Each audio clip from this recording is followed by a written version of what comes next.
Everyone who's read Percy Jackson thinks they know who the most dangerous Titan is. They all give the same answer, but they're all missing the same reason. And it's been right in front of them the entire time. The obvious answer: Kronos, Lord of Time, King of the Titans, and the one answer this video is going to make you question. What Kronos pulled off across Percy Jackson is almost incomprehensible when you actually lay it out. Defeated at the end of the First Titan War, scattered, broken apart, and cast into Tartarus, the gods didn't just beat him, they unmade him. And he still came back! Slowly, deliberately, threading his influence through the one thing the gods consistently underestimated: their own children. By the time the Second Titan War began, Olympus was genuinely under threat. The gods were scrambling, divided, fighting on terms they hadn't chosen. In the books and the show alike, Kronos didn't storm the gates. He made them open from the inside. So, on the surface, Kronos looks like the answer. But here's the moment that should make you pause.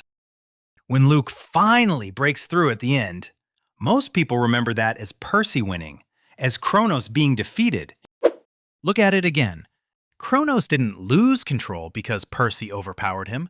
Luke took it from him, clawed back enough of himself in the final seconds to make a choice Kronos couldn't override. That's not a defeat, that's a hijacking. And almost everyone remembers it the other way around. That's the blind spot, right there.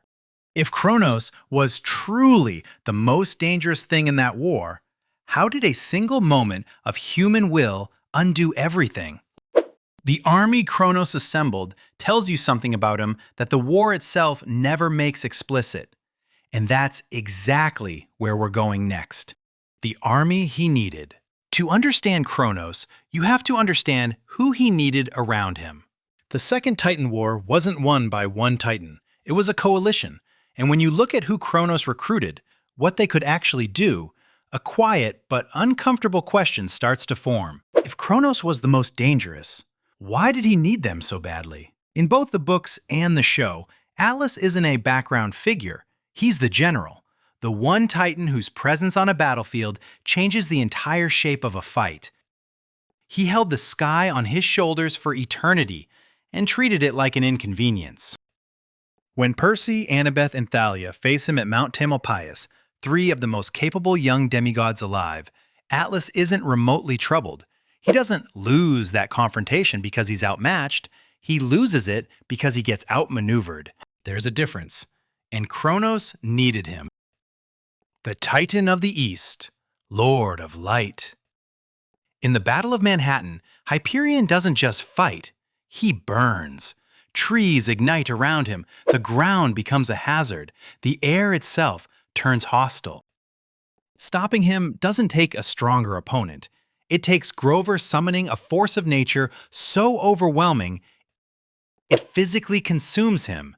Ancient trees erupting through Manhattan concrete, an entire environment weaponized just to drag one Titan out of the fight. He isn't defeated, he's buried. Kronos needed him too. Oceanus is a different problem altogether. No defining battlefield moment, no dramatic entrance, no single confrontation that defines him. In the broader lore, he's the ocean encircling the entire world, a scale of power that makes individual battles feel almost beside the point. During the Second Titan War, he sides against Olympus, quietly, without spectacle, without needing to prove anything. Just an ancient, immovable force choosing a side. That's a different kind of dangerous, and Kronos needed that too. So here's what the army actually tells you. Atlas was the most physically dominant Titan on any battlefield. Hyperion, arguably the most lethal in direct combat. Oceanus, a force so vast, the war itself was fought inside his domain. And Kronos needed all three just to make it competitive. A strategist understands precisely what he can't do and builds an army around the gaps. Which means the question was never really about power. It was about something else entirely. And the next two titans on this list didn't win battles at all. They changed people, which, as it turns out, is far harder to defend against. The ones who changed people. But not every dangerous titan fought. Prometheus never commanded an army. In the Second Titan War, he doesn't fight, he negotiates. He shows up with gifts and reasonable arguments and that slightly unsettling smile of someone who already knows how the conversation ends. In the books, he approaches Percy directly, offers him a chance to surrender, frames it as mercy, as pragmatism. And the terrifying thing isn't the offer, it's how reasonable it sounds. That's what makes Prometheus genuinely dangerous. He doesn't need to win the argument, he just needs to plant the doubt. And he's been doing that since before the Olympians existed. The gods chained him to a rock for eternity, sent an eagle to torment him every day. The fire is still burning. There is no defense against something that's already happened. But Prometheus at least makes sense as a threat. Bob doesn't. Bob starts as Iapetus, a titan Percy defeats by pushing him into the river Lethe. Every memory gone, every certainty erased. What comes back isn't a weapon or a prisoner, it's something the series has no category for. A titan who builds an identity from nothing, who chooses kindness because nothing is telling him not to. And then in the House of Hades, Percy and Annabeth at their lowest, stranded in Tartarus with no clear way out, Bob doesn't just help them, he stays behind, holds the door, lets it close behind them so they can escape. A titan in Tartarus, choosing sacrifice. That moment doesn't just defy what titans are supposed to be, it proves that the rules everyone was fighting over, power, loyalty, ancient allegiances, none of it was ever fixed. Any of it could change, at any moment, in any one. If that's true of Bob, a titan who had everything stripped away and still chose this, what was always possible inside Luke Castellan? That question is going to matter. But first, we need to go further back, to the titans who never fought at all, who never needed to. By the time any war started, they'd already won. The ones who built the world. Every titan we've covered so far existed inside the war. Atlas fought in it. Hyperion burned through it. Prometheus negotiated around it. Bob survived it. But some titans never needed the war. The world was already built on their terms. Rhea is the reason any of this is possible. She's the one who saved Zeus. Who looked at what Kronos was doing, swallowing his own children to prevent the prophecy, and decided from inside his own house to end it. She wrapped a stone in swaddling clothes, handed it to Kronos, and hid Zeus in Crete. That single act of defiance didn't just save one child, it guaranteed the end of Titan rule.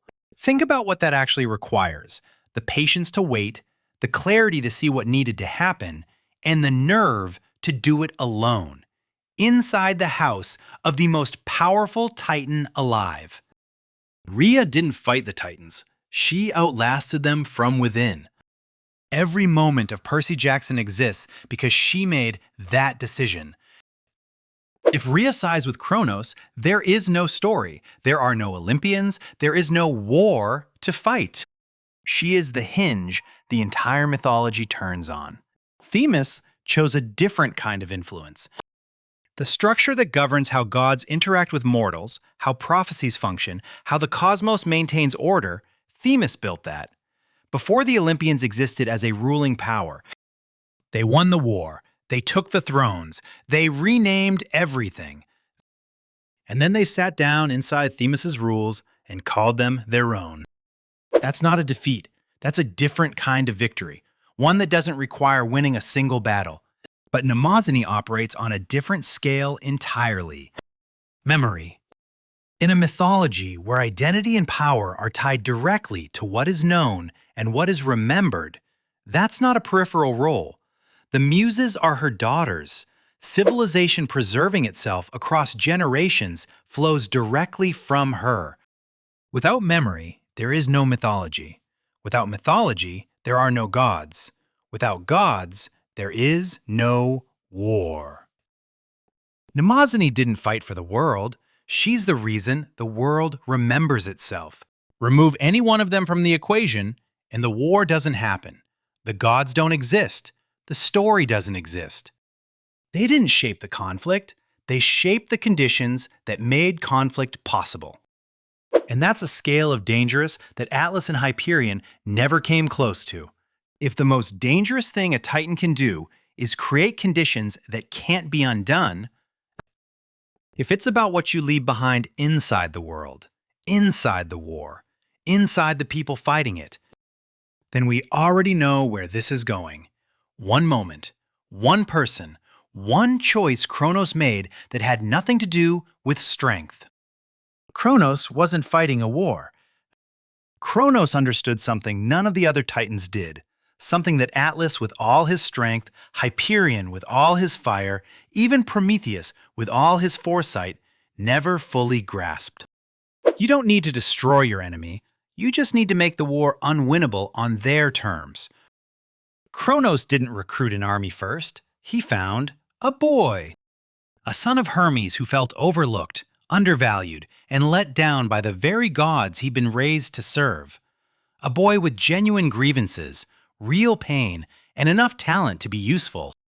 Luke Ellen wasn't manipulated into anger. The anger was already there. Kronos just gave it a direction. What Kronos did with Luke wasn't recruitment. It was architecture. He didn't just find a soldier. He built a vessel. Someone whose pain was real enough to sustain a cause, whose loyalty ran deep enough to survive doubt, and whose internal conflict was complicated enough that even at the end, the gods couldn't simply destroy him without destroying the thing they were fighting to protect. That's not a military strategy. That's a trap. And the gods walked into it. Then there's the prophecy, the one thing the gods believed guaranteed their survival, the great prophecy that shaped their decisions for decades. Kronos understood it too.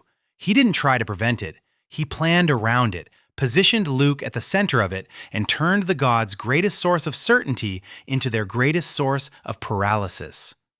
The moves they made to secure the prophecy's outcome pushed them deeper into the trap. The gods couldn't win cleanly. The path to victory came with a cost they weren't sure they could pay. That's not the result of military genius. That's the result of someone who spent centuries understanding his enemy better than his enemy understood themselves. Think back to Prometheus and Bob. Prometheus gave humanity something the gods couldn't take back. Bob made a choice nobody could have predicted or controlled. The change that can't be undone. Luke Castellan was exactly that. By the time the gods understood what Kronos had built inside that one person, it was already too late to undo it cleanly. The only way through was the one path that cost everything. And even then, it only worked because Luke himself chose it. Kronos didn't lose that war because the gods beat him. He lost it because his most carefully constructed weapon turned out to have a conscience. The Titan who built a war the gods couldn't win without becoming something they were afraid to become. And in the next chapter, we're going back through the moments you've already seen. Now that you understand what Kronos was actually doing, you're going to see exactly what you missed the first time. What you already saw. Everything you're about to see, you've already seen. But underneath every one of those moments, Kronos was doing something specific. And now that you know what to look for, it's impossible to unsee. The moment everyone thinks they understand. The first time we meet Luke Castellan, he'd already lost, just not to Kronos, to the gods themselves, to a father who didn't show up, to a system that asked everything of its children and offered very little in return. Luke isn't framed as a villain in that moment. He's framed as someone with a legitimate grievance that nobody bothered to address. Kronos didn't create that wound. He just never let it heal. The war didn't start at the Battle of Manhattan. It started the moment Luke decided the gods weren't worth defending, and nobody on Olympus noticed. The Titan's curse. Atlas holding the sky, Annabeth trapped beneath it, The whole confrontation framed as a rescue mission. Most people remember it as a win. But Bianca D'Angelo died on that mission. Zoe Nightshade died on that mission. Two of Artemis's most capable hunters, characters the series had made you care about, gone. And what did Kronos lose? Atlas was contained, but not destroyed. The war machine kept moving. He was bleeding the other side, and the other side was grieving too hard to see it. The Battle of the Labyrinth. The gods' greatest strategic advantage, the camp's defenses, the difficulty of moving a Titan army across open ground, neutralized in one move. By sending Luke through a maze that had existed for centuries, using infrastructure the ancient world built long before the Olympians were a ruling power. Themis' world, Daedalus' creation, Kronos' strategy. The pieces were always connected. And then Manhattan. Kronos walking the streets of New York in Luke's body, certain the trap had already closed. He was right. It had. The only thing he didn't account for was Luke. That moment, the one this whole video has been building toward, wasn't a victory for the gods. It was a failure of Kronos' most fundamental assumption, that people are defined by their pain, that grief and anger and betrayal run deeper than choice. Kronos spent years reshaping Luke, corrupting him, rebuilding him around a wound that never healed. Luke chose to be something Kronos couldn't use. He was wrong. Once. At the last possible moment. And that was enough. Everything we've covered comes down to one Titan, and now you're about to see exactly why. The most dangerous Titan. Kronos operated at a scale none of the others did, at the scale of everyone else's weakness. He didn't ask what he could destroy. He asked what his enemy couldn't afford to lose. And then he built his entire strategy around that answer. And it took a general, an army, a prophecy turned against its own authors, and a demigod whose pain ran deep enough to sustain a cause for years, just to make the war competitive. So why is he the most dangerous? He understood something none of his army did. Strength has a ceiling. Raw power can be survived, but influence gets inside the thing you are trying to protect. And dangerous, in Percy Jackson, means finding the crack in someone's foundation and building an entire war inside it. Luke was the proof. A wound the gods created, that Kronos found, that nearly brought Olympus down from the inside. The gods won by the narrowest possible margin, and only because the person Kronos had most carefully shaped turned out to be more than the sum of what had been done to him. Kronos lost by a conscience. Once, at the last possible moment. And the gods went back to Olympus, unchanged. The failures that built Luke quietly settled back into place. Which means the most dangerous thing about Kronos was never the war. It was how little needed to change for him to be right. The gods won. But nothing that made Luke possible was ever fixed. Does that mean the threat is still present? Let us know what you think in the comments. The next video is already on screen. The lore goes deeper than you think.